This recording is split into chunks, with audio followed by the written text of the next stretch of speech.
They say the sea around Howth keeps secrets. Some are lost in the waves, others find their way back. The night the Garda received the call, the operator almost dismissed it. A weak signal, heavy wind, a trembling voice saying only, "Please, don't let him find me." Then the line went dead. The call had pinged from the cliffs, a spot locals knew too well.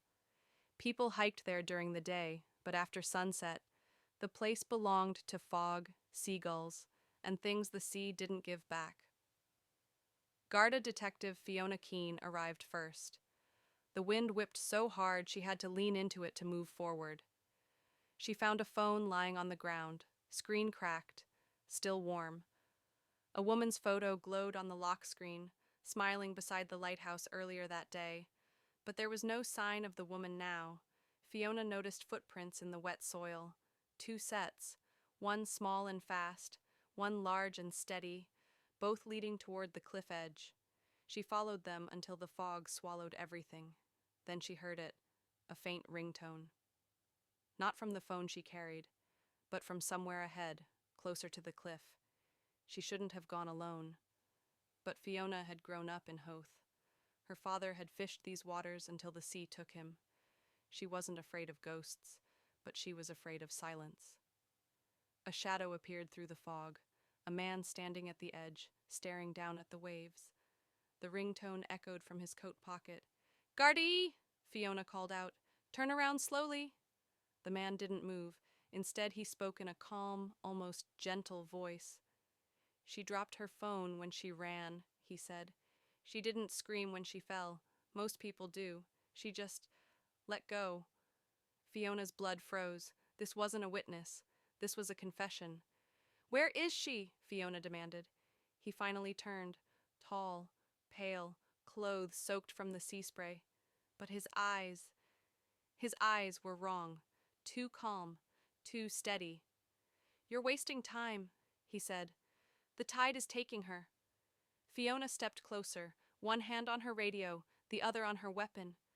"What did you do to her?" Before he answered, another phone rang, a second ringtone echoing through the fog. Fiona realized it wasn't coming from the man. It was coming from below the cliff. She rushed forward, kneeling near the edge. Far below, partially wedged between rocks, she saw a woman, barely moving, soaked, shivering. The second phone glowed beside her. She was alive. Fiona turned to arrest the man, but he was gone, completely vanished into the fog. She called backup immediately. The rescue crew arrived within minutes and hauled the woman to safety. Her first words were barely a whisper. "He pushed me. He said the sea would keep me." But the sea didn't. 3 days later, Gardaí traced the call history on the man's phone, the one Fiona had briefly seen glowing in his coat. The last number dialed? The missing woman's phone, the one found shattered on the cliff. But here's the part no one can explain. The man's phone was recovered the next morning, washed up on the beach, with no signs of damage, no fingerprints, no owner traced, no record of any man matching his description living, or ever having lived, in Howth, Dublin, or anywhere in Ireland. The locals say the cliffs take what they want. Some say they return warnings. Others swear the sea carries voices of the guilty and the almost dead. Detective Fiona Keane still patrols those cliffs. And sometimes, on stormy nights, she hears a phone ringing in the fog, even though no one is there. And every time she hears it, it's the same ringtone.